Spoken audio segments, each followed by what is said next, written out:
This conference will now be recorded.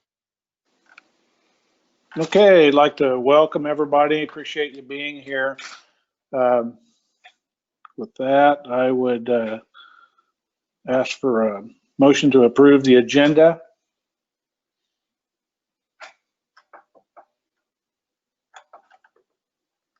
A motion by David, second by Brent Clark. All those in favor say aye or type aye. So there we go. Aye. All right. Okay. Motion passed. Approval of the July 14th minutes. Any corrections or additions? Not. A motion.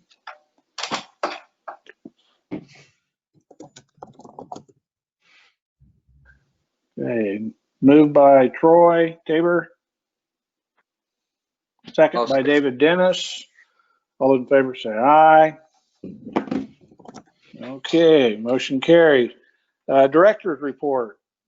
Chad? Thank you, Mr. Chair and board members. Good afternoon. Quick update and report to you on the two committees that the WAMPO staff just started. The first one, Safety and Health Committee. We have a meeting scheduled tomorrow. We have some speakers and presentations. We have some coordination with KDOT folks as well. We are pleased to see the perspective of local on the safety as well as the regional as well as the state perspective. So we are making progress on this. Let me go to the next slide real quick. This information is on the website as well.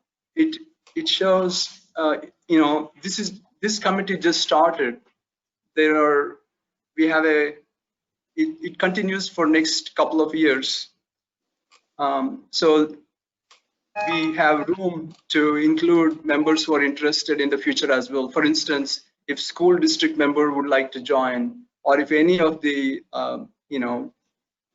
member staff would like to join and contribute to the safety and health or data on crashes and analyze those data, we have a lot of opportunities in the future. So just want to keep you posted on that. Let me go to next slide. One of the reasons why this committee was formed was many of you have, including Council Member Cindy Claycomb, have voiced how do we understand we have crashes occurred in the past. How do we reduce those? So that was one of the reasons why this committee was formed. So let me go to the next slide. One of the things that this committee would explore is developing an educational awareness tools. How do we all, because no one agency can accomplish reducing the crashes, how do we all come together? How do we share the resources from each other? And how do we develop educational awareness tools to promote safety for the transportation system? And also health data and health statistics would also be studied by these committee members. And then the initiatives for Vision Zero goals. How do we accomplish zero fatalities, and how long would it take? Would it be a decade or 2 decades? When do we set that goal? So these are the discussions that occur. So one of the things that we are happy to see is how the data in KDOT, Kansas Department of Transportation, is also robust and well maintained and developing at the moment as we speak. So we are able to gather all the data together. And today we also have Amanda, who joined as an intern with WAMPO staff, also working, analyzing this safety data as well. So this coordination is something we wanted to report to you today. And tomorrow, Wednesday, at August 12th, we have 9:30 a.m. meeting, the first meeting. And then I'll go quickly on the next committee, that's Active Transportation Committee. It's the second committee that looks at regional connectivity of bike, ped, and trails transportation system. And this meeting is scheduled on September 9. And that's all, Mr. Chair, on the two reports. Thank you. Okay, any questions for Chad? If not, moving on to the consent agenda. I need a motion to approve. So moved. Second by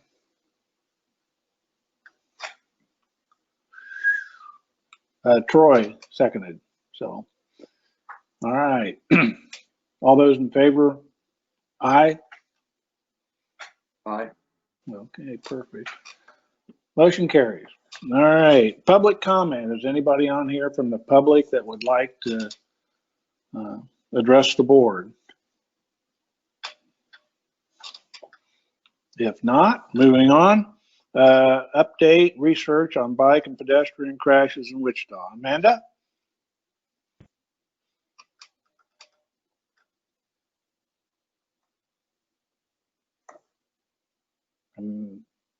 There we go. You need control, Amanda. There we go. Here we go. Hello, can everyone hear me? Yes. Okay. And can everyone see the presentation? Yes. All right, perfect.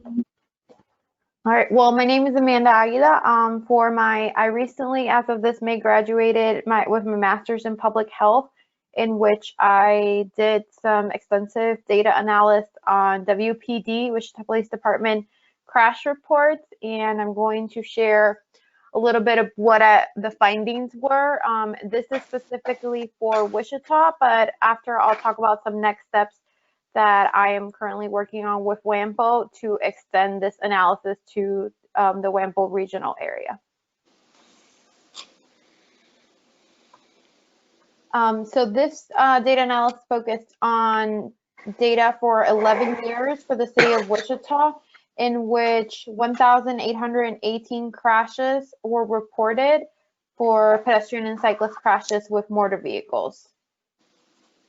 So this is 1,818 crashes, indicating on average 165 crashes occurring each year from 2008 to 2018.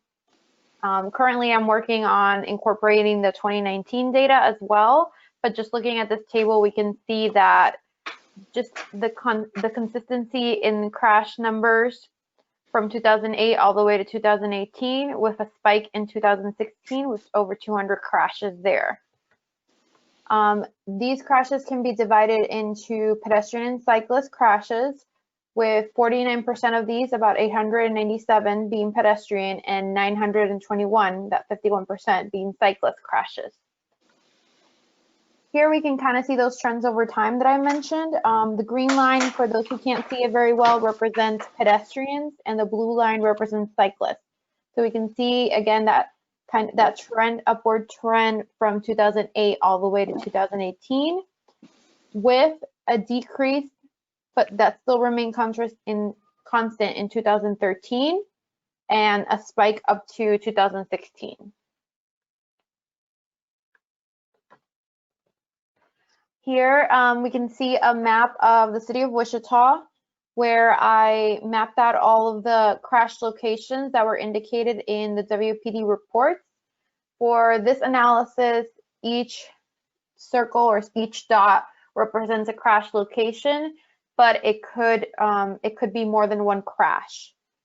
So here we have all 1,818 crashes. However, one of these dots could mean 9 crashes occurred in that specific location. So just from looking at it, we can see just some specific roadways that have kind of straight lines of crashes occurring almost in every intersection. Where that blue dot, or that kind of blue dot, is highlighted, that is Broadway Street.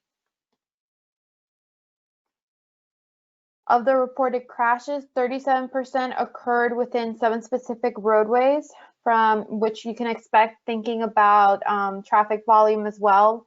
Broadway Street, Douglas Street, Central Avenue, Seneca Street, Harry Street, 21st and 13th Street. However, if we look at Broadway specifically, that is 197 crashes that were reported. Yes, this is an 11-year period, but this is more than the average amount of crashes each year. in this specific roadway alone. So here I've highlighted just so you can kind of get a better sense of what this looks like. And here we can see kind of Douglas Avenue and where that kind of intersects with Broadway. And a couple of little clusters of crash locations. Here is Central Avenue. This is Seneca Street down here. Harry Street. 21st. And 13. And even though I didn't include it here, if we looked at this map in an interactive platform, we can see other roadways such as Lincoln Street, another area with high crashes. We can kind of see from this map here, just different areas when you zoom in that form straight lines of crashes in every intersection. The data also showed information on whether these crashes were occurring in spaces that were designated or not for pedestrian and cyclists, like crosswalks or bike lanes, or those are pedestrian and cyclist designated spaces. For pedestrian crashes, 40% occurred in spaces that were designated for a pedestrian, meaning again, a crosswalk, a sidewalk. The pedestrian could have been crossing at that point. And as for cyclists, 56% occurred in a cyclist designated area. Again, maybe a bike lane or a crosswalk. Also, we can see the amount of crashes that occurred outside of these areas, but a third category included whether or not the crashes occurred in an area where there was no pedestrian or cyclist designated space available, which is surprisingly 32% for pedestrian and 27% for cyclist crashes that were occurring in areas where there was simply not a space available for these individuals to be able to transport safely. As for injuries, of the total reports, 93% resulted in an injury. And among the crashes with reported injuries, 78% included information on whether that pedestrian or cyclist requested any medical assistance. Further analysis on new data will indicate more of severity of injury and fatalities. But for this specific to Wichita and specific to this 11-year period, 2.7% of crashes resulted in the death of a pedestrian or cyclist. And this is about 49 crashes, which does not sound like, you know, a very high number, but ideally we would want this to be zero. We would want this to be 0% and 0 crashes and 0 fatalities. Here we can kind of see the trends of hit and run crashes. Of that total amount of crashes that I mentioned, that 1,818, 25% of those were the result of a hit and run crash. As for the time of day during these crashes, they primarily occurred in the daytime, in the daylight, and another percentage of them occurred in the dark, however, with streetlights present. As for weather conditions at the time of crash, over 90% for both cyclist and pedestrian crashes of accidents occurred when there was no adverse weather condition, meaning that there was no snow, ice, there was no extenuating weather circumstances that might have contributed to the crash. As for the surface type, once again, we have similar results for both pedestrian and cyclists, with crashes occurring between blacktop and concrete surfaces. As for surface conditions, they primarily occurred when the surface was dry. So here we're saying there was no adverse weather condition. They primarily occurred in the daytime in a dry surface of concrete or blacktop. As for the crash location, 46% of pedestrian crashes occurred in non-intersections, and 34% occurred in intersection-related areas. This is near an intersection, but not at the exact intersection. And for cyclist crashes, 42% occurred in intersection-related areas, and 23% occurred in intersections. So the majority were occurring either near an intersection or in the actual intersection. As for the vehicle type, the majority of these crashes involving a pedestrian or cyclist involved automobiles. And these reports indicate whether it was a truck, whether it was a ATV vehicle, whether it was an automobile, whether it was a utility vehicle, anything like that. Crash conditions also indicate what was that vehicle's maneuver before the crash. You know, what was that driver doing? Where were they going? For pedestrian crashes, 62% of crashes indicated the vehicle was driving straight following the road, and 52% of these cyclist crashes indicating the vehicle was driving straight following the road. Another 29% and 37% of crashes for pedestrian and cyclists indicated that the vehicle was making a turn, whether that was turning left or turning right. As for vehicle damage, for pedestrian and cyclist crashes, the majority of the reports indicated minimal to no damage to the vehicles, to the driver vehicles. As for crash location, you know, we talked about intersection or intersection related, but now where was this pedestrian or cyclist and what was their action before the crash? So 36% of pedestrians were in a crosswalk or bikeway before the impact, and 50% of cyclists were in a crosswalk or bikeway before the impact. With another 22% were in an area without a crosswalk or bikeway, so they didn't have the space available to them, and another 13% for cyclists.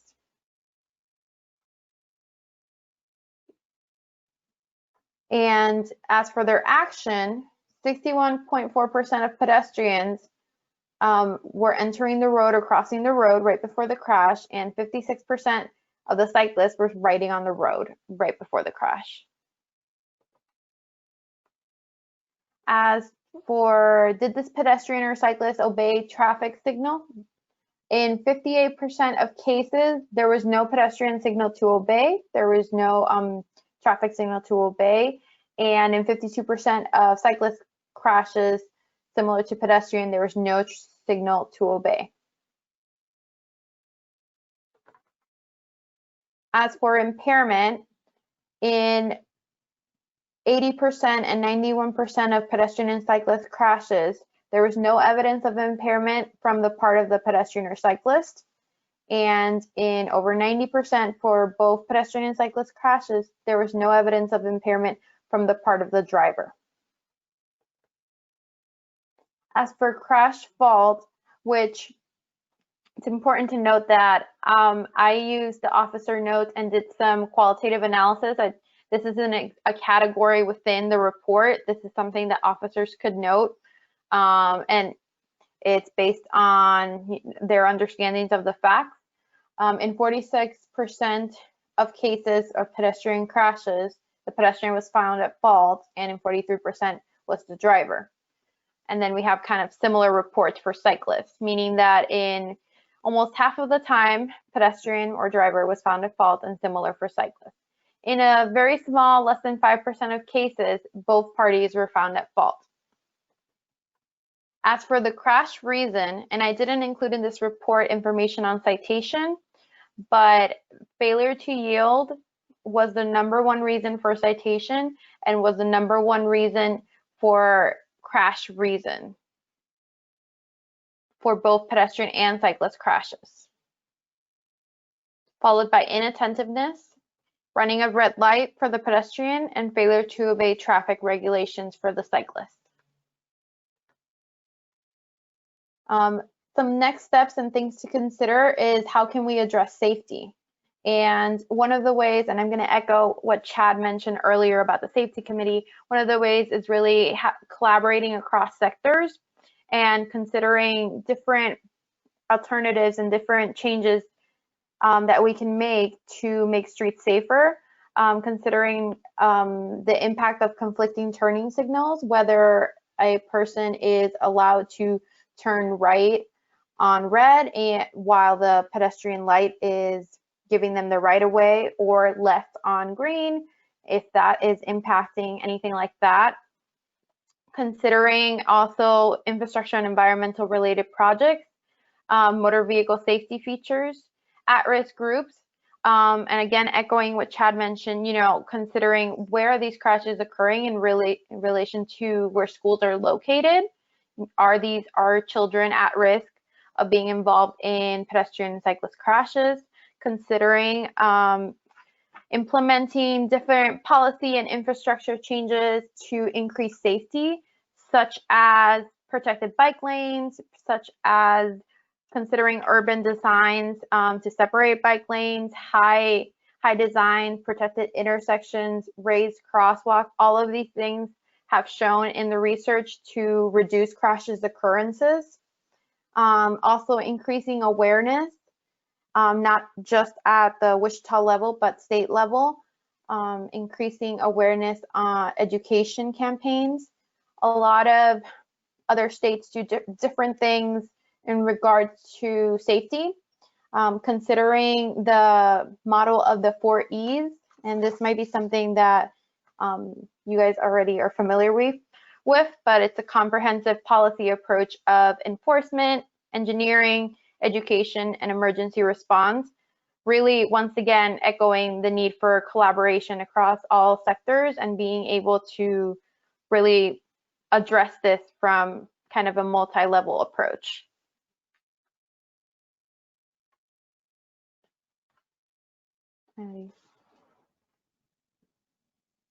So I'm just gonna quickly go to what we're currently working on, and I'll be very brief here. As I mentioned previously, that first analysis was done primarily in the Wichita area, but now we're focusing on expanding to the WAMPO regional area in collaboration with KDOT. Just a little background, and this is something that Chad mentioned as well. So we are expanding the research on bicycle and pedestrian crashes to encompass that regional area. And kind of these preliminary first steps are focused on fatalities and severe injuries, identifying where are these occurring, and looking for those first maybe high crash areas to address and intervene. So the initial steps focused on injury severity, specifically serious injuries and fatalities. So of the total of crashes reported between 2008 and 2018, and keep in mind this is not Wichita, this is regional, in the WAMPO regional area, 622 resulted in a fatality. So if we think about, before I mentioned only 49 in Wichita, and saying only, we want this to be 0, but over 622 fatalities across this regional area is an alarming amount. Here we can see that map. This is only of the fatalities. And let me just zoom in a little bit so you can kind of see that a little better. One of the things that we're currently working on is being able to expand this map to highlight, high crash areas and really set those parameters to help visually see that WAMPO area. Some next steps that we are working on as a result of conversations with the TAC is focusing on the type of crash, because that'll give us a better idea. My analysis with Wichita focused on pedestrian and cyclists, looking at maybe what other types of crashes are for this data, which is a little bit larger. The time of day, from the first analysis, we came to realize that crashes are occurring primarily in the day, but maybe there is a time of day that is as increased crash amount, and that could be a factor. Traffic volume could be a factor, and just looking at how these different variables impact the crashes. And that would be it. Does anyone have any questions or comments?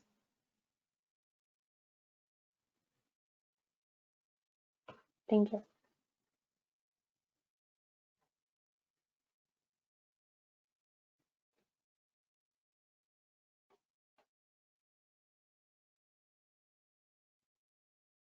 Mr. Chair, we couldn't hear you, Mr. Chair. Sorry, we couldn't hear you.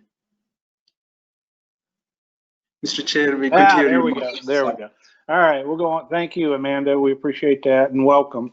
Let's see, the Executive Committee, we didn't meet this month, so we have nothing to report. Freight Committee, Karen?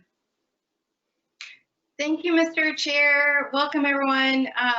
I wanted to first say the work that you're doing, Ms. Aguilar, is so impressive. I really appreciate the thoroughness of and the detail of way you sliced the data and the examination of it. It just was stunning to me as I was, watching and listening to your presentation. And I'm hopeful it'll be really informative for WAMPO to make some changes to help get those, crash numbers down and obviously the resultant injuries and loss of life. It's really impressive work. I'm so glad that you're interning with WAMPO. Really love that. So an update on the Freight Committee. We met at the end of July, the first meeting we've had really in some time. And I think that although we always hope to do better in terms of private sector attendance, that we had some good quality interaction. The purpose of that meeting was to, one, get us back together, but more importantly, to provide an update on the Freight Committee plan and to really begin to redirect the efforts of the Freight Committee so that our primary objective is now to advise and provide guidance on the implementation of the Freight Plan. As in, the past year or so, we've been focused on the building of the Freight Plan. Some interesting topics that you might find of note is that during the chat and the questions that came up, I think maybe indicative of interest level from the private sector. And I say that because it seems to follow a pattern that we've seen in other Freight Committee conversations in the past. And so primarily, I'm going to refer to our meeting notes, the conversation of air cargo, what we're doing today, our capacity for air cargo existing as well as any future air cargo capacity increases was discussed, as well as, really changes in the retail environment, and including with, Amazon coming with the distribution center, et cetera, was part of the discussion. One of our Freight Committee members is Air Service Manager at Wichita Eisenhower National Airport, and she assured us that they had much room for increased capacity for air cargo in terms of, runway length and runway availability. So that was interesting and encouraging. There was also some question and discussion about transload facility, what the needs might be, what next steps might be, as well as truck parking solutions. And there was much more discussion on that, but I think those were some of the things I'd like to highlight to you. And then just lastly, one of the things that I, sort of a mantra for me is how can the region position itself in terms of freight, not just relying on our natural geographic position, but how can we use technology to differentiate ourselves from the neighbors and maybe even create, niche markets. And so instead of just looking at transportation as a cost, is it possible to look at transportation infrastructure, especially in regard to technology as a revenue generator? In terms of the traditional economic development, but even more. And so I thought it was a good meeting. We also agreed to meet every couple of months or on an as-needed basis. And I think that we made some good progress at the meeting. And I just also want to note that a couple of the private sector members contacted me afterwards with some more detailed input as well as questions and their their commitment to continue to be involved. So overall, I thought it was a productive meeting, and that Trans Systems did a great job of providing an update and the objectives and priorities of the freight plan, and the committee members had some great discussion. And I'd happy to take any questions if you have them. And Chad, please fill in if I've missed anything. Okay, any questions? Chad, anything to add? No, thank you, Mr. Chair. Karen did cover completely and very well presented. Thank you so much, Karen. Good. Troy, with the TAC, you have anything to report?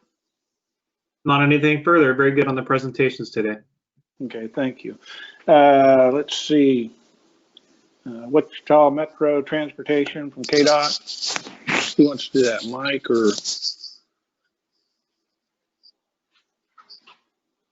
or anybody from KDOT have anything for us? I don't think Tom is on the phone today, Dan. Okay. We could provide a small update. I think Mike had. Two things I'd mention. One is glad that the second round of cost share is out. For our area of 18 counties we work in, it's about $26 million of that total pot of money that came our way. So we're very glad for that. A lot of good applications, and not everybody could get selected. Also, a little bit of update that don't talk about the North Junction very much, but the accelerated gold phase still planning on letting February 2021. And got another pretty big project coming up on K96 going to disrupt traffic out east. Start pretty soon doing some concrete patching, and then we'll do a 3-inch overlay on that section going from I-135 down to Greenwich area. So just small update, and I'll turn it over to you, Mike. Okay. Thank you, Brent. Thank you, Mr. Chair. Couple of items to cover out of KDOT headquarters. First thing I did want to discuss, so KDOT has engaged with a program management consultant to help deliver our Eisenhower Legacy Transportation Program. We actually had 4 teams submit, and KDOT selected the team known as the Ike Transportation Partners. This is a joint venture between the Garver Corporation and Burns & McDonnell. What this group is going to do, they're going to help KDOT deliver the 14 delayed T-Works projects, as well as the 40 new pipeline projects that were recently announced under Eisenhower. So we're looking forward to having Garver and Burns & McDonnell on board through the life of the Eisenhower program. Did want to also cover a couple personnel changes at KDOT. Some of you may have known Ron Seitz, our former Director of Engineering and Design. Ron did recently retire, as did his wife, Rhonda. Rhonda's been our longtime Chief of Fiscal Services. So Ron was replaced by Calvin Reed. Calvin is came out of our bridge group, actually. He spent some time in the private sector as well. So we're very happy to have Calvin in the role of Director of Engineering and Design at KDOT. And Rhonda was replaced by our longtime Chief Federal Aid Accountant, Pam Anderson. So I really can't think of 2 better people to fill in for 2 of our most talented long-term employees. So we're happy to have Calvin and Pam in those new roles. Also wanted to point out quickly, so in addition to serving as Secretary of Transportation and Director of the Turnpike, Julie Lorenz was also named as Executive Director of the Kansas Recovery Office. What the Recovery Office is, they work in cooperation with the SPARK Task Force, and they're charged with the statewide distribution of over $1 billion in CARES Act funding the state of Kansas has received from the federal government in response to COVID-19.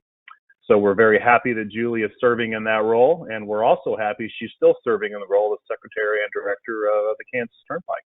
Mr. Chair, with that, I believe that concludes the update out of Topeka. Okay, great. Thank you. Any questions for Mike? All right, Rick Beckland from Feds, do you have anything to add today?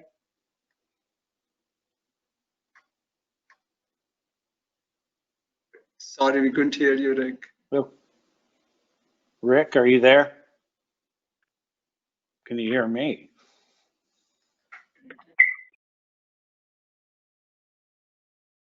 Okay, well, Yes, I'm here. I'm here. okay, hi. Yeah, you got anything you want to add Yes, today? Yeah, I was actually talking and had the phone on me. So there you go.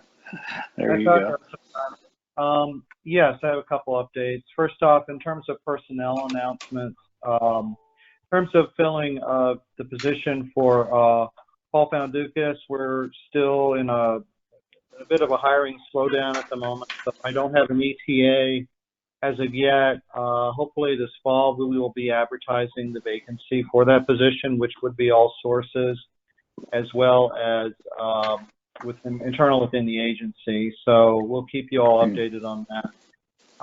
One thing also to mention is earlier on August 6th, KDOT sent to Federal Highways the draft STIP, Statewide Transportation Improvement Program for Kansas, which obviously includes Wichita's projects. And just wanted to make mention that the legal notice for the draft STIP was published on August 6th in the Kansas Register with a 30-day comment period that will conclude on September 3rd. So the public will have an opportunity to comment on projects, which includes WAMPOs. So just wanted to mention that that's out on the street and that's going forward. In terms of the FAST Act legislation, there have been some various proposals in Congress for extending funding, but at this point, our FAST Act expires on September 30th, which is the end of our fiscal year. So we're waiting to see what will happen with that and what type of extension we will receive, which obviously then has an impact on federally funding. The build grants, I know that that time period has closed and that projects are actively under review. I know that WAMPO was part of a team that had submitted for the North Junction. So at this point, it's in the review process. And that's all I have. Any questions for me on any of the above? All right, thank you. I appreciate it. Okay, other business. I see Tricia put out there that we have the bike and pedestrian count on September 24th and 6th, and they need our help recruiting volunteers. So you can contact her or the volunteer page. So, all right, if there's nothing else, anybody else have anything they want to bring up? If not, thank you all. We stand adjourned. Thank you.